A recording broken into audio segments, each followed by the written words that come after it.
Good morning, good evening, or good night. Today, what I want to talk a little bit about is our pelvic floor. It's phenomenal. The two things I'm going to give you, one is the most important exercise of all of the exercises that we can do for our pelvic floor. And then the second thing that is why, as a yoga teacher, just saying engage your pelvic floor just isn't enough. So first thing is our pelvic floor. So as we know, everybody knows where your pelvic floor is at the base of our torso. It is a full range of muscles, which is really kind of cool. So it's not just one thing, that pelvic floor. It's actually layers upon layers upon layers of muscles. Now you can't really see here, but some go diagonally, some go crisscrossy. So there's a whole lot of fantastic infrastructure and support that's available within the pelvic floor. But it also means that when we call it the pelvic floor, we kind of get a false sense because we kind of think of it as one thing, like we think of the hip bone, like it's one thing. Whereas the pelvic floor is quite complex and there's a lot of intricacies in it. In the past, or well, not even in the past, depending on where research you're looking at, between 62 to 92% of women at some time in their life are going to suffer from stress incontinence. That means that healthy pelvic floors is really important for us all. It's not just, though, about stress incontinence. It can also be about infections. It can be about pain. And it's fundamentally about support, because if you think of for women, our pelvis has to be wide to be able to give birth, but all of the weight from our head through our arms, through whatever we're carrying, through our organs, all of that pressure comes down on the pelvic floor all of the time. And so it's a really, really fundamental. It's also at the root chakra. It's at the base of our torso. So in terms of our own security, our own support, just even stress incontinence by itself is something that's really worth working with our pelvic floor for.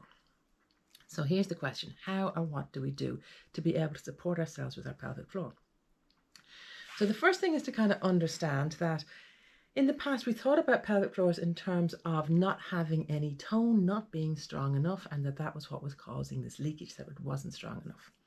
Then there was a whole movement, thankfully, about Pilates had a big role to play in this, and doing our pelvic floor exercises, etc., etc., etc. And then that created a whole second wave of problems where people had too much tone in their pelvic floor. Basically, we became muscle bound in our pelvic floor. So now we have both sides, exactly like you meet in a yoga class in terms of shoulders or in terms of other parts of our bodies, where we either don't have enough tone or we have too much tone. But now, a third group of people are presenting in the pelvic floor clinics, and they are young men. And what's interesting for me is that the younger population are getting help and are seeking help when they run into trouble. So in the past, it was always interesting in a class to say, you know what, your husbands, the men that are in the class, you do have pelvic floors, because it's so much considered a woman's issue, and that it's sort of talked about in terms of pregnancy, in terms of post-birth, in terms of menopause, in terms of all of these kind of hormonal and the actual physicality, obviously, of giving birth. And it's really talked about in terms of women, but also it's really, really important for men. And what's kind of interesting is that now young men are presenting with all of this, with problems in terms of pain, erectile dysfunction, etc., etc., etc. So what's going on? And in fact, probably what has been going on forever, but we haven't noticed it because we have been so, we've been so focused on all of the childbirthy kind of things. What's going on is stress. So stress actually will tense the pelvic floor. So we've discovered that having a too tight pelvic floor doesn't serve us, having too loose a pelvic floor doesn't serve us. But now look at actual tension, as in stress, that is being held in the pelvic floor. Now that seems a bit mad, but if you're stressed, you have stress, you hold it in your shoulders become tight, tense, and don't have any mobility. They don't have freedom of movement.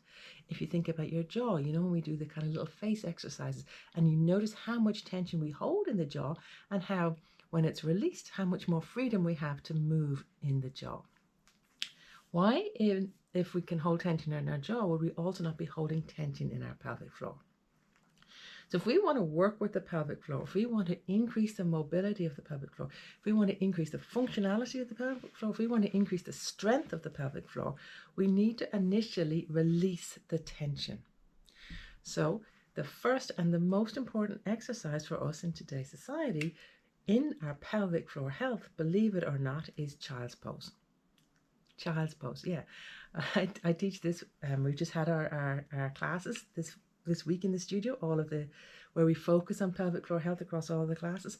And it's really interesting how much resistance I received to this idea of doing child's pose as being the place to start, the first and most important place. Because we want to fight it, we want to go, we want to build it, we want to build strength, we want to not have stress and incontinence, we want to be able to run, laugh, cough, jump. And so it feels like we need to be doing something. And the first thing we need to do is release the stress from the pelvic floor area so that we can then go and do all the other stuff. If you are like, in a knot, you can imagine we work with shoulders. If someone has their shoulders are really, really tight and you start to try and get them to work with their mobility or work with strength, it becomes brittle and therefore not effective. When we can release the shoulders, get mobility in the shoulders or in the arms, in the shoulder joint, in the arms, then we can build on the strength, and we can build on the resilience, and we can build on all of the other tools and techniques that we need to be able to have a completely functioning, healthy pelvic floor. The other thing around allowing the release of the stress means that we can notice where in our pelvic floor maybe is stronger and where is weaker, because it's just not one story. It's not like, oh, we've got one pelvic floor and it is weak, or one pelvic floor and it is strong. In reality, just like our body is uneven, your right side might be tighter than your left side, this shoulder might roll in when that shoulder rolls out, or whatever. Exactly the same in our pelvic floor. It's not one picture, it's not one story. So again, allowing that release allows us to actually explore what's actually present, and therefore what do we actually need to do, where do we actually need to work, and what work will be the most beneficial for us. It's kind of cool because it's once we start exploring this, there's just so much in it. The final thing I want to just say is to us yoga teachers and all of the PTs and physio guys that are doing Pilates, etc. And that is to notice how telling someone to engage their pelvic floor or to engage their core and then progressing with the exercise might be pretty useless.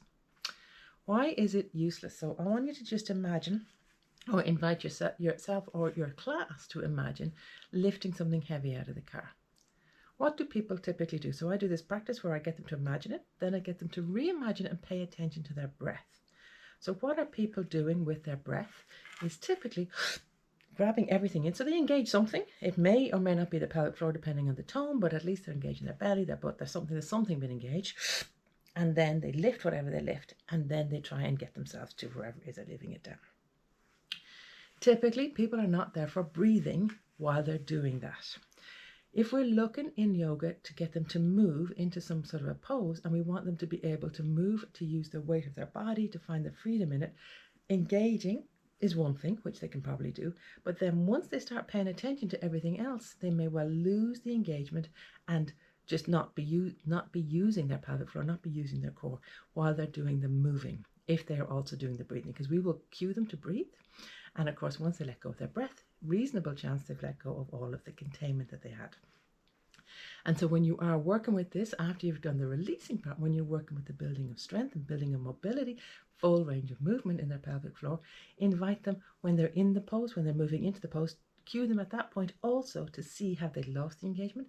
Would engagement make them lighter? If they're in down dog, can they engage their core or engage their pelvic floor in down dog, and see can they find that lightness that will come when all of these muscles are bringing them upwards rather than dumping weight into their wrists and into their wrists, basically into their arms. And so there are my two tips. First thing is about what we're looking for is full range of movement. In order to achieve that, we need to let go of the tension. So the most important pose is child's pose. And then the second one is not to assume that once we have engaged the pelvic floor that it stays engaged through the entire movement.